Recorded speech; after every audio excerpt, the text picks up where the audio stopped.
Vous l'avez fait lire au fur et à mesure à l'éditeur, quand vous étiez en difficulté, il vous incitait à aller plus loin, notamment sur la thématique du retour religieux des deux personnages. Et après que vous ayez terminé le manuscrit, comment vous procédez? Vous le faites lire à l'éditeur, vous le faites lire à d'autres lecteurs? Comment vous avez l'habitude de retravailler vos manuscrits? First of all, I was talking about research, but many kinds of research. There's research which is pre-writing, during writing, and also post-writing. Now, I think the first thing I did after I finished the manuscript is a bit of post-writing research, just to make sure that I didn't get it wrong in specific areas of the book. For instance, there's a Palestinian character in the book. Now, I wanted this Palestinian to be as far as he can from the cliches of a Palestinian character in an Israeli book. Usually, if you have a Palestinian in an Israeli book, he's either a construction worker, a terrorist, or a lover. And I wanted something else, so I made him a bird watcher, a bird lover. Now, I imagined what is it to be a bird lover in a Palestinian village, to grow up loving birds, to have birds as your main passion in life. And I was imagining it for a long time. And then when I finished the manuscript, I tried to find some reference in real world to my fantasy.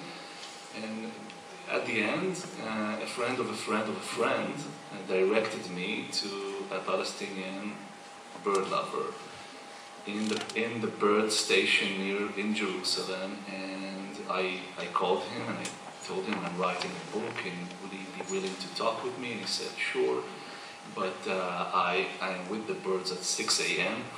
So I drove to Jerusalem at 6 a.m. and we met, and it was strange because I imagined this guy for more than a year, and now he's sitting in front of me and I'm trying to find out, is it like I imagined? And in a way it was even worse. Like, he told me stories about his childhood and the way his family treated his tendency to love birds that were much worse than I imagined. And so it enriched my writing. And the same thing happened with Russian immigrants. I felt that I could write Russian immigrants without research because I was an immigrant myself a couple of times in my life, and part of my family is Russian, so I felt I don't need to do research. But then when I finished the book, I just to make sure, I gave it to a couple of my students who are Russian immigrants who came during the 70s and the 90s, and they looked at it and they told me, you are wrong here, here, and here, and here. You have at least 25 mistakes regarding Russian immigrants.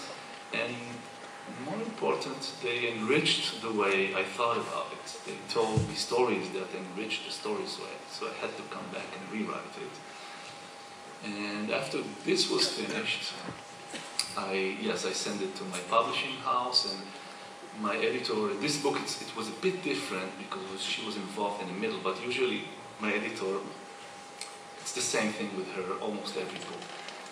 There's this, I sent her the manuscript, and then there's this silence of a couple of days. As a writer, you're very anxious. And then she usually responds in the same way. She says, she writes back, like, Eshkol, I finished your book. It's so well structured, maybe your best structured, wise book ever. There's only tiny changes, tiny remarks, just a couple of remarks, but really not just on a tactical level. I will send them to you, and I'm very sad. So even though I know it, I know this trick. I fall for it every time. And then she sends me the manuscript with her remarks, and there are hundreds of them in red. And I hate her for weeks. And then we start working. Yeah.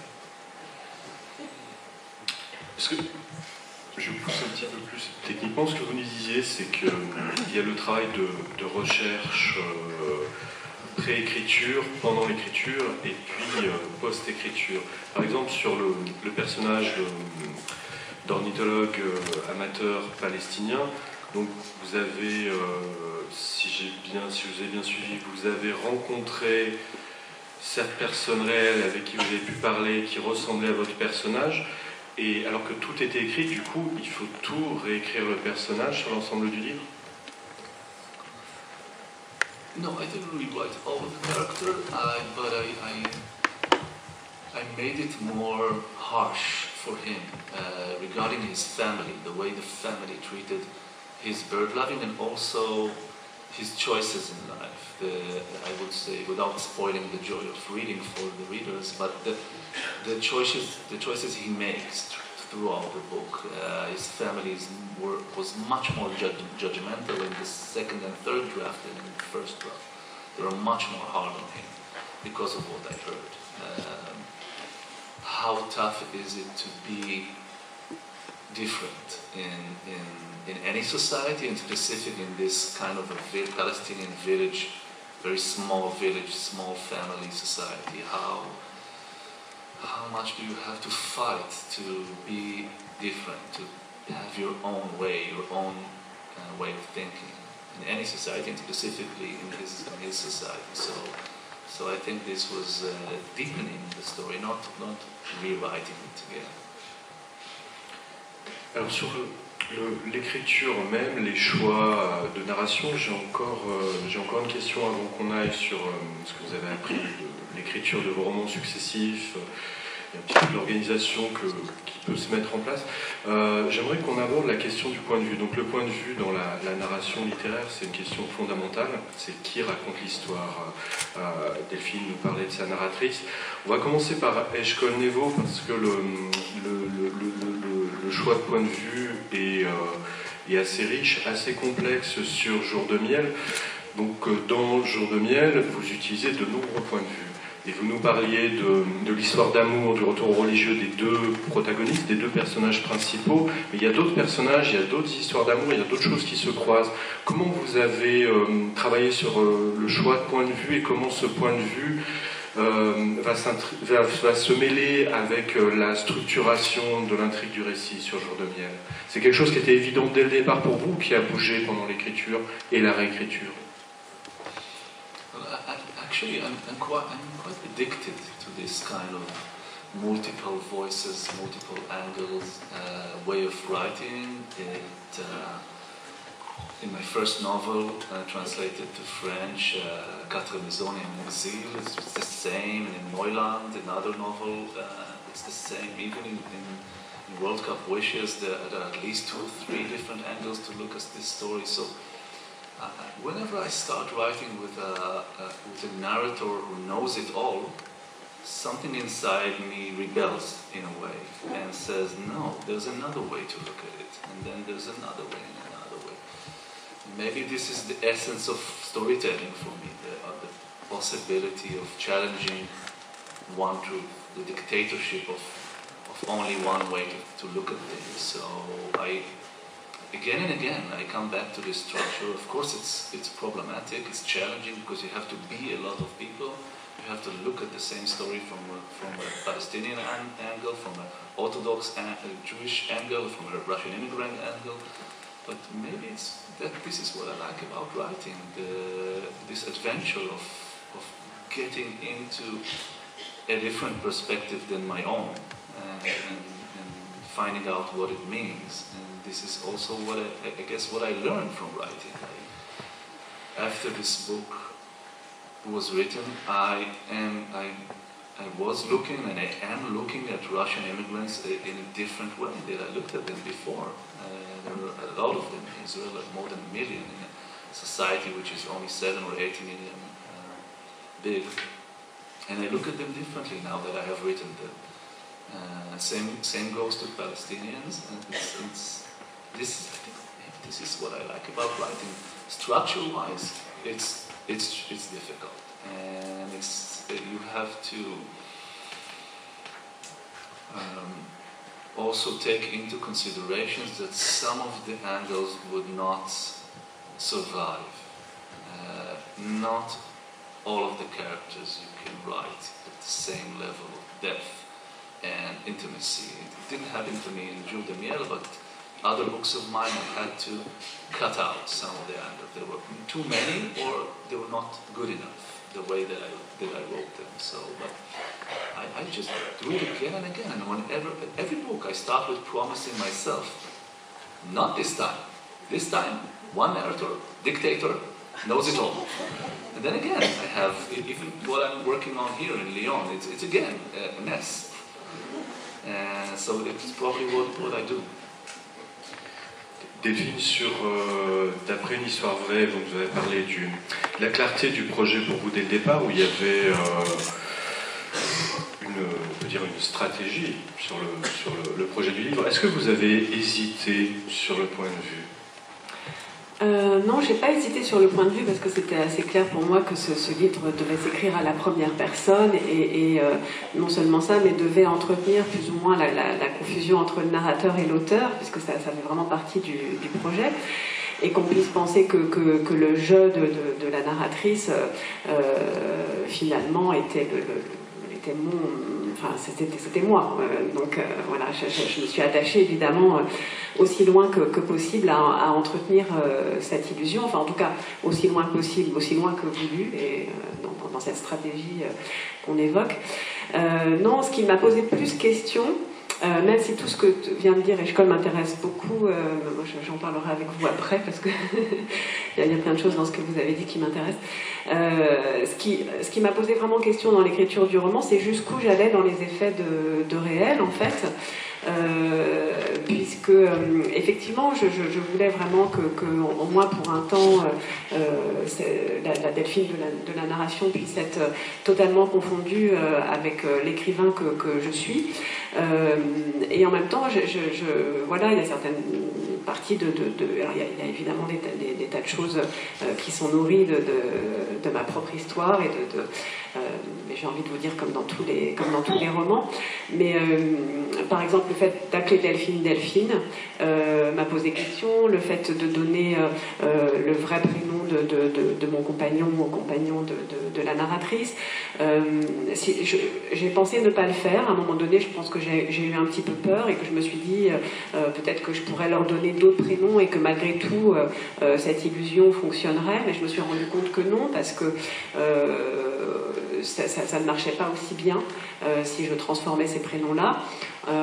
En revanche, j'ai changé le prénom de mes enfants, ce que j'ai toujours fait dans mes romans. Donc voilà, ce qui m'interrogeait davantage, c'était vraiment trouver la ligne assez juste, justement, entre la fiction et le réel, à la fois pour nourrir et multiplier ces effets de réel qui étaient importants dans mon projet, et en même temps pour trouver la juste mesure. Alors, encore une ou deux questions, puis on passera aux questions dans la salle. Est-ce qu'au fil du temps, vous avez mis en place une forme de méthode de travail sur vos livres ? Pas vraiment, disons que... Enfin, je le conçois pas comme une méthode. Je me rends compte maintenant, puisque ça fait plus de 15 ans que j'écris, qu'il y a quand même quelque chose qui se reproduit dans le processus. Ce temps d'incubation dont je parlais tout à l'heure, qui est très important pour moi, qui est un moment un peu de flottement, encore une fois, là dans lequel je suis, par exemple, où je n'écris pas vraiment, je prends à peine quelques notes qui sont d'ailleurs parfois complètement illisibles ou incompréhensibles quand je les relis. Et c'est vraiment un temps dont j'ai besoin, qui est peut-être aussi une manière de quitter le roman précédent, de quitter les personnages du roman précédent, de les laisser vivre leur vie. Et puis ensuite il y a un temps de préparation qui malgré tout prend toujours plus ou moins la forme d'une recherche. Alors cette recherche elle-même peut prendre des formes très différentes, elle peut être théorique, j'ai envie de dire livresque.